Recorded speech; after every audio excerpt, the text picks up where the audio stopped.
BFM Business. Intégral Bourse, premier quart d'heure de cotation à New York. Premier quart d'heure de cotation à New York. On va retourner justement du côté de New York, retrouver Grégory Volokin, le président de Mescard Financial Services, alors qu'on est en baisse de 0,2-0,3% sur le Dow Jones. En ce moment, Grégory, on revient sur ces chiffres de l'emploi qui sont tombés tout à l'heure. Ils étaient bons, on le disait. Et du coup, on commence à entendre quelques commentaires ci et là, Grégory. Mais si au final, la Fed nous disait un peu plus de choses dès le mois de juin prochain. Oui, évidemment, on entend des éléments de syntaxe pour les prochains mois. Est-ce qu'il se pourrait qu'à l'aune de ces chiffres, notamment, elle annonce qu'elle relève d'un quart de point ses taux d'intérêt? Est-ce que ça vous paraît totalement aberrant, ce scénario, Grégory? Ça me semble en effet pas très probable. Tout ce que la Fed nous montre maintenant depuis 2 ans, c'est qu'elle essaie d'éviter de faire des vagues. Que donc, non seulement elle colle au consensus, mais surtout elle essaye de guider ce consensus le mieux possible. Elle a guidé ce consensus pour qu'il y ait une hausse des taux très modeste après l'été. C'était vraiment clair dans son discours, même si elle n'a pas parlé de calendrier.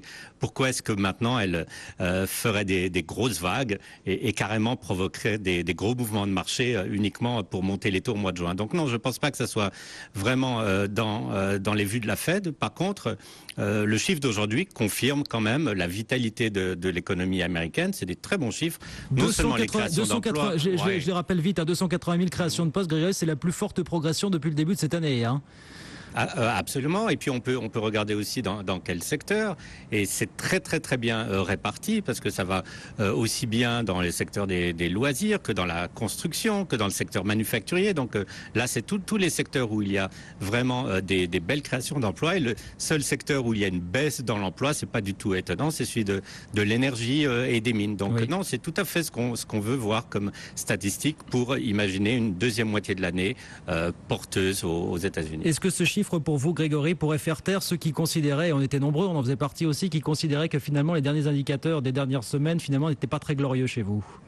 Écoutez, moi, j'en faisais pas partie parce que depuis le début de l'année, d'abord, j'ai toujours vraiment insisté sur le fait que les 3 premiers mois de cette année ont eu non seulement le facteur météorologique, mais aussi le facteur dû à la grève dans les ports de la côte ouest, et que évidemment la baisse très forte du cours de l'énergie au début de l'année avait vraiment fait baisser toutes les statistiques, que ça soit au niveau de l'emploi, que ça soit surtout au niveau des dépenses en investissement, en capex. J'ai toujours pensé que l'économie américaine aurait une meilleure croissance que ce que ça nous a montré au début de l'année. Et les chiffres d'aujourd'hui, je vous dis, nous indiquent une croissance, je pense, d'ici la fin de l'année, une croissance annuelle entre 2,5 et 3%. Et en plus, ça contredit alors totalement ce que disait hier Christine Lagarde. Alors oui, apparemment, en l'espace... quelques mots, quelques phrases qui apparemment ont vexé, ont froissé. Voilà, elle a fait un commentaire qui lui appartient finalement sur la politique monétaire américaine. Voilà, mais apparemment tout le monde s'en offusque, ou beaucoup s'en offusquent chez vous. Je ne sais pas si on s'en offusque, mais elle a fait surtout 2 commentaires très déplacés. Le premier, elle a annoncé que la Grèce allait payer vendredi 300 millions d'euros, donc là, elle s'est bien trompée.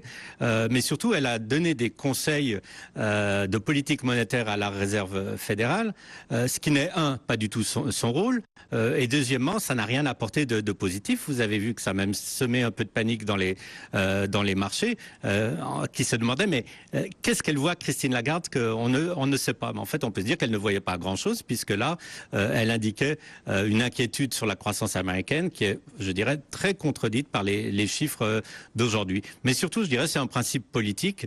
Il n'y a aucune raison que le FMI donne des conseils, que ça soit à Christine Lagarde, que ça soit à Mario Draghi. Ce n'est pas du tout le rôle de cette institution, et je pense qu'il y aura sûrement des retombées assez négatives par rapport à ces phrases un peu mal placées. Oui, mais elle l'a fait sciemment, Grégory. Comment vous interprétez la déclaration de Christine Lagarde?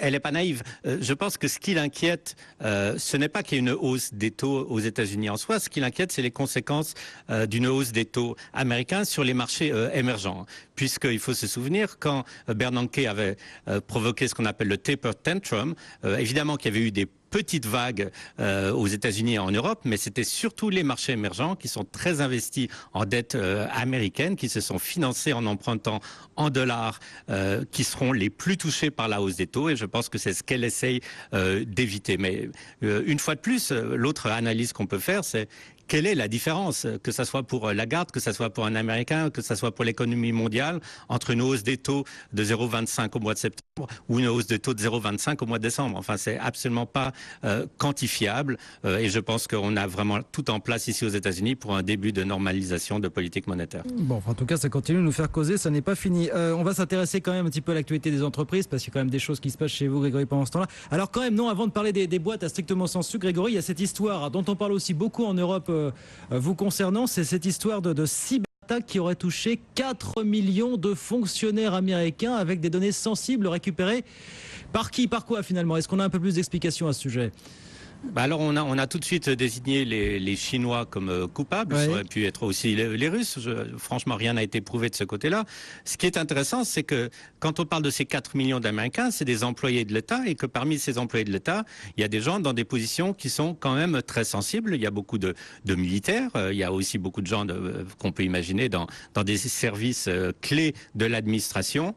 Donc c'est clair que il y a derrière cela ou bien un motif politique que je ne vois pas vraiment, parce que quel est l'intérêt politique pour les Chinois d'avoir ces données, ou bien alors on peut penser que c'est du cyberterrorisme privé, même s'il vient de Chine, avec un motif, par exemple, de faire du chantage ou de mettre de la pression en utilisant les données personnelles pour un certain nombre de personnes. C'est le symbole quand même, c'est le gouvernement fédéral américain qui est attaqué pour les plus grosses cyberattaques quand même, au passage.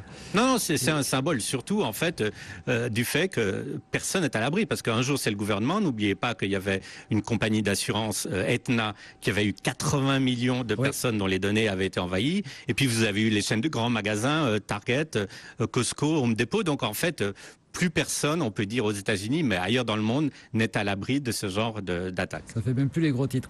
Alors on regarde quand même ce qui se passe du côté des entreprises, Grégory. Il se dit que les grandes banques américaines, les Goldman Sachs, les Morgan Stanley et compagnie pourraient de nouveau passer à la caisse dans les prochains jours et prochaines heures. Oui, on attend par exemple un accord avec Goldman Sachs la semaine prochaine. Alors c'est toujours la même question, c'est par rapport à la crise de 2008, quand ils ont vendu des papiers structurés qui contenaient des hypothèques défaillantes à des clients. On les punit depuis très longtemps. Goldman Sachs était encore le dernier à pas avoir beaucoup payé. Il faut pas oublier que par exemple une Bank of America Merrill Lynch ou Citigroup avait payé des sommes qui avoisinent les 20-25 milliards de dollars. Donc là, on parle d'un accord aux alentours de 2 milliards et demi pour Goldman Sachs, aussi Morgan Stanley.